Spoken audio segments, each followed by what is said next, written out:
এ বেটা তোর যদি আরেকদিন শৌখিন আসবে দেখি তোর টিঙ্গিরি পুজটা কাটালাম। এই বেটা তোর যদি সকিনার বাড়ির সামনে দেই তোর গলাটা পুজা কাটালাম। কি হয়েছে তোরা দুইটা কাজে লাগতেছিস কি লেগে কেন? আরে কাকা সকিনার আমি ছোট একটা ভালোবাসি না তুলে প্রতিদিন যায় ফেরিটা ডিস্টার্ব করে। আরে কাকা শৌখিনের মাই শৌখিনের জন্মের আগে তো করে শৌখিনের আমাদের বিয়া দিব আর সো আগে প্রতিদিন যায় সিরিজ করে সামনে যায় সিরিজ ডিস্টার্ব করে। এই বাকিটা ঠিক আছে এডি লিও তোরা কাজে কাপড় কইস না। আমি একটা সমাধান দিতেছি তোরা দুজনে কি মানবি আমার কথা? হ্যাঁ মা কাকা আপনি যে সময় দিন হেডেই মানব। আচ্ছা ঠিক আছে আমি যে সময় দেই সেটা তোকে মানতেই হবে, ঠিক আছে?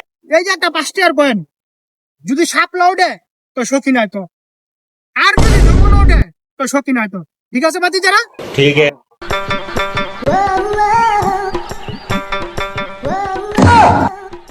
বাতি যা সাপলাও পরে নাই যমুনাও পরে নাই, তার মানে আজকাল তো সখী নাই তোরও না সখী না আজকাল তো আমার। উঠা লে রে দেবা উঠা লে রে বাবা। এই সখী না আয়ো তোমার আমার নানির খালি ঘরে লইয়া যাই। খতম বাই বাই।